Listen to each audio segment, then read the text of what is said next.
Herkese merhaba arkadaşlar. Yeni bir videoyla Evet. karşınızdayız. Evet. Bugünkü videomuzun konsepti ne? Bugün Eşref Rüya'yla karşılaştıracağız. Yer altında. Çok iyi Çok daha. iyiydi. Ya ben Sessiz unuttum. sinema oynadık ya. Evet. İki kelime. Ha, böyle dedim bitti. Ay, 2 kelime.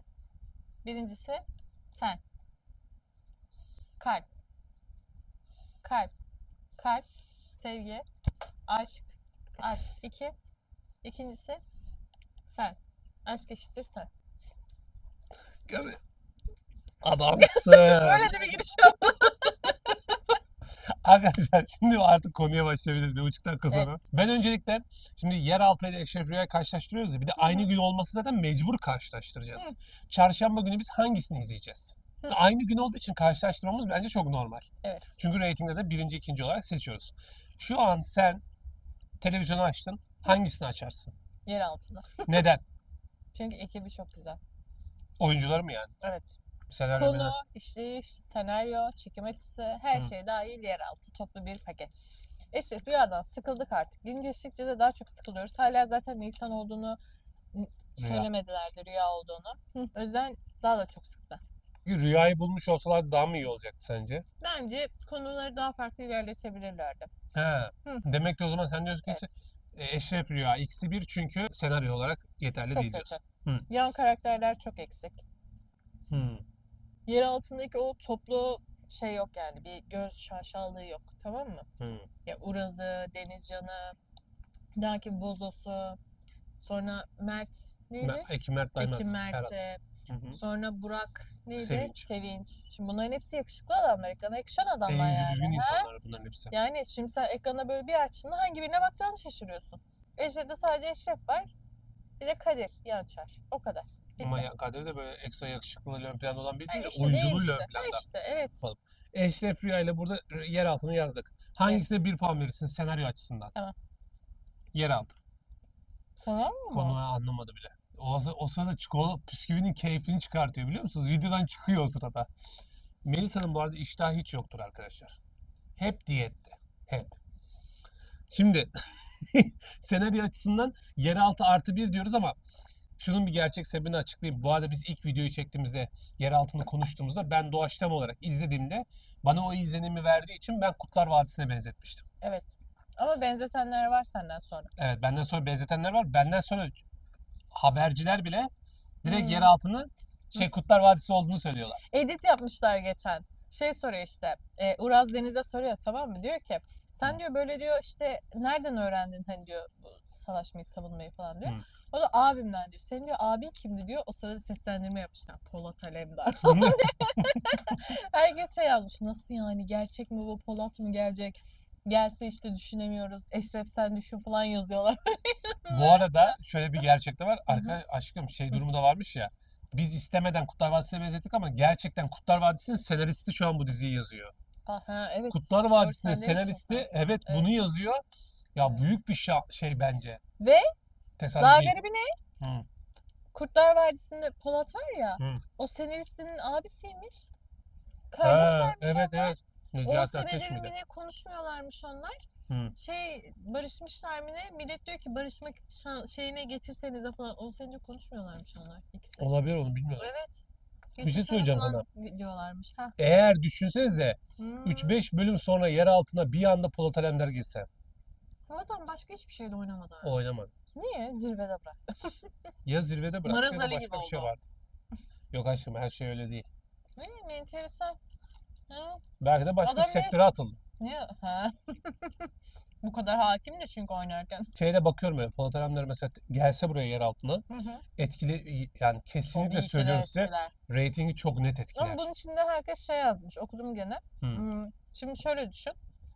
Necati Şaşmaz başrol bir adam. Başrol bir adam yan karakter olarak diziye gelir mi? Geliyor. Nasıl gelir ya? Adam senelerce hiçbir şeyde oynamamış. Hı. Ne hikmet şimdi? Hayır ben bir yer altına gideyim de bir yan karakter oynayayım falan mı diyecek. Şöyle ama Ben o adamın bir daha oyunculuğa döneceğini düşünmüyorum. bak işte şöyle bir şey var ama dediğin olayı kaçırıyorsun. Adamı getirirler ama adamın şeyi yapmazlar. Hı. Çok önemli bir karakter olarak gelir. Hı. Örnek veriyorum. Paşa karakteri diyelim. Paşa karakterini 10 bölüm sonra diyelim öldürecekler. Hı. Giderler Polat Alemdar'ı getirirler. 10 bölüm konuk oyuncu olur. Kötü karakter olur. Paşa'yı öldürür. Anladın mı? Öyle çıkar diziden. Konuk oyuncu olarak dahil olur. 10 bölümlük gelir. Yani reaksiyon yapabilecek bir karakteri getirirler. Ben geleceğini düşünmüyorum. O adam bıraktı oyunculuğu bence. Ya bilmiyorum. Bir de belki de eskisi gibi yapamayacağını düşünüyor. Şöyle bir gerçek de var. Ya kimse yanlış anlamasın ama şu an buraya gelip mesela Uraz'dan o demiri alamaz. Hı. Alamaz abi. Eşref Emin yer altını mı? Yalan söylemeyeceğim. Ben Eşref'i zaten çok az izledim. O Hı. yorum yapacağız diye izledim. Hı hı. İzledim. Belli bir bölüme kadar geldim. Ben aynı tatminliği hissedemiyorum Hı. Eşref Rüya'da. İşte yer altında maalesef ama şöyle bir gerçek de var. Hı. Şimdi yer altında Kurtlar Vadisi'ni yapmış bir kişiden bahsediyoruz ya senarist olarak. O insan zaten bunun dinamiklerini iyi bilen bir isim. Bunun çok iyi işini, en iyi işini hatta bu sistemdeki en iyi işi yapan adam bu. Hı. Senaryo açısından. Doğru. Kurtlar Vadisi'nden sonra galiba Eşkıya Dünyaya Hükümdar Olmaz'ı da galiba bu adam yapmış. Olabilir. Yani Bilmiyorum. bu adam bu dinamikleri çok iyi biliyor. O yüzden bu adamın yaptığı işteki başarısının da aslında tesadüf değil. Ve aynı zamanda yer altındaki o konuştuğumuz hepsi çıktı bu arada. Hı. Biz ilk bölümü izleyip konuştuk. Sonrası 3. bölümde hemen birçok şey patlak verdi. Evet. Şimdi şu an şey öğrenilecek. Hı. Devrim kesinlikle söylüyorum. O istihbarat elemanı dedik Teşkilattan ya. olduğunu söyleyecek. Aynen Asla söyleyecek. söyleyecekti Kesin fragmanda. söyleyecek. Şey dedi işte kız kardeşiyle Denizcan gitti. Ya hep de normal isimlerini kullanıyorum. Şeydeki isimlerini unutuyorum. Çok fazla bir şey konuşunca kafam gidiyor. Neyse. Denizcan'la Devrimken Devrim o sırada şey diyor. Ben de sana bir şey söyleyecektim. Kesin şey diyecek. Ben de teşkilattanım zaten Aynen. falan diyecek. Çünkü el ele Kesinlikle. tutuşurken fotoğraflarını yakaladılar ya. Ya Hı. artık demesi lazım ya. Ben Ama lazım artık. şöyle bir şey deyip şaşırtabilir Ne? Devrim. Diyebilir ki ben teşkilattandım ama daha sonradan aşık oldum da diyebilir. Burası. Oo. Bir şey söyleyeyim öyle bir şey derse. Öyle bir şey derse Deniz. Hemen git Sümeyye ile evleniyorsun ya. Sakın arkana bile bakma. Bakma. Sümeyye'ye aşık ol. Üstüme hemen olur zaten. O kadar Oh. kolay zaten. Tabii. Olursun. Hı. Erkek milleti olur. Bak. Nasıl? Boş yapıyor. Cinsiyetçiliği biliyor. O da söyleyecek ya erkekler kapatılsın diyorlar ya. Aynı o bakışı yapıyorsun bana. Anladığım kadarıyla Eşref'in kitlesi de zaten yavaştan yer altına kaymış durumda. Çünkü herkes Eşref'te şey diyor. Nisa'yı çıkartın. Nisa'yı çıkartırsanız dizi daha güzel olur. İşte Nisa giderse aksiyon sahnesi daha çok eklerseniz gene daha güzel olur falan diyor. Bunların hiçbirini yapamayacaklarına göre otomatik öyle gidecek. Onu da belli bir can sıkıntısından izleyen kitlesi olur belki. Ya Ama bilmiyorum. yeraltıyla bence kıyaslanamaz ya. Ama nasıl dönecek? Şimdi düşünüyorum. Hı hı. Bir yerden sonra abi tıkanıyor her şey ya. Nasıl yani? Ha, Malzeme evet. tıkanıyor. Değil mi? Peki. Hı. Yer altındaki favori oyuncun kim? Favori oyuncum? Hı. Ya oyunculuk olarak Uras Kaygılı olur. Ama Eşref'teki favori oyuncun kim? Eşref'te mi? Eşref. Başka Hayır, kim hayır, var hayır, ki? hayır, hayır. Necip Memili. Ben Evet. çok beğeniyorum. Ben bu diziye böyle adam tam oturuyor abi. Evet. Tam. Tamam. Cuk. Tipi de öyle. Tipi de öyle. Doğru. Oyunculuk seviyesi çok iyi. Katılıyorum. Abi adam yediriyor da insana. Yani inandırma seviyesi çok daha iyi. Bir de kitap okuyan vardı ya. Ahmet'ti galiba. Ahmet galiba. Ahmet evet. İsmi Ahmet'ti galiba. Hı hı. O oyuncu da benim ikinci favori oyuncum. Hı Şimdi hı. Çağatay'ı saymıyorum. Hı, Çağatay doğru. zaten diziyi götürüyor. Ama ondan sonra gelen bana göre bu iki oyuncu. Doğru. Katılıyorum. Aynı düşünüyoruz. Bence de ben de aynı düşünüyorum seninle. Birebir Sen olarak. Kadir'i değil mi? Sen Kadir'i derdin. Kadir'in Dümen oyunculuğu yapmışsın. komik ama. O yüzden. Onun senaryolarını komik yazıyorlar hoşuma gidiyor. Kadir'in dansını koyalım evet. mı? Ben buraya dans Ne? edeyim mi? Kadir'in dansını yapayım mı? Ya o ne dibine vur vur. Peki yer altında? Hmm. Yer altında oyuncu. İki hakkım var. İki kişi İki mi kişiyi seçebilirsin. Ben de düşünüyorum. İki oyuncu yer altından. Siz de bu arada arkadaşlar yer altında ve Eşref Rüya'da favori iki oyuncunuzu yorumlara yazın. Bence bir kesinlikle zaten Bozo. Tamam. İkincisi de bence Paşa. Abi kardeş yani. Evet. Sen?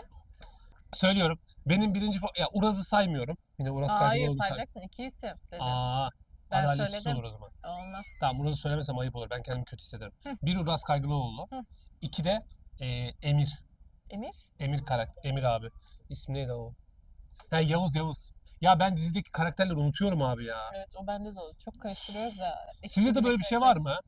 Mesela izlediğiniz karakteri mesela ya gerçek ismini Ya da- unutuyorsunuz ya da evet. karakterinin ismini Aynen unutuyorsunuz. oluyor. Böyle bir gerçek var. Ben Yavuz karakteri İlk Uras, ikinci de Yavuz karakteri. Bana göre oyunculuk olarak, bakın şeylerine hiç bakmayın. Oyunculuk olarak bence dizideki en iyi iki oyuncu bu. Doğru. Çok net söylüyorum. Benim fikrim bu. Hangisi erken final verir? Eşref mi? Yeraltı mı? Tabii ki Eşref. Ratinglerde ben 12'leri falan bulabileceğini düşünüyorum yer altının. 12'leri Biraz bile daha böyle çıkabilir. mafyatik, derin devlet girerlerse, Daha iyi girerse. inanılmaz levellere getirirse bence de Bence olabilir. gelebilir. Ama ben şeyi geçeceğine de inanmıyorum. Gerçekçi bakıyorum. Uzak şehir. Taşacak bu denizi uzak şehri de geçemez. Ya ona ben de katılıyorum. Uzak şehrin kitlesi çok çok ayrı. Çok iyi bence. Uzak şehrin kitlesi top 1. Sonra taşacak bu Ya deniz atlar. Allah'ıma şükürler olsun. Rating olarak en yüksek dizide böyle küçücükte yandan bile geçmiş olsam benim için çok keyifli. Oynaman değil mi? 3 saniye bile Allah. oynamış olsam mesela abi hangi dizi? Uzak şehir. Bilmeme şansım var mı kardeşim? Yok. Evet. Zaten Uzak Şehir'de oynadığı dizi hakkında da konuştuk bu arada. Onun da Evet. videosu var. Şöyle şuraya koyayım kapağını. Onu da gidip izleyebilirsiniz. Neyse arkadaşlar buraya kadar izlediğiniz için teşekkür ederiz. Videoyu beğenip hype verirseniz çok seviniriz. Abone olmadıysanız bir de bir abonenizi alırız. Kesinlikle. Bu arada Neyi ekstradan karşılaştıralım veya neyi konuşalım bir sonraki videoda onu da yorumlarda yazarsanız çok memnun oluruz. Bunu söyleyecektim değil mi? evet arkadaşlar sizin de ilişkinizde dominant taraf kadınsa Allah yardımcınız olsun. Ya- Hadi hoşçakalın.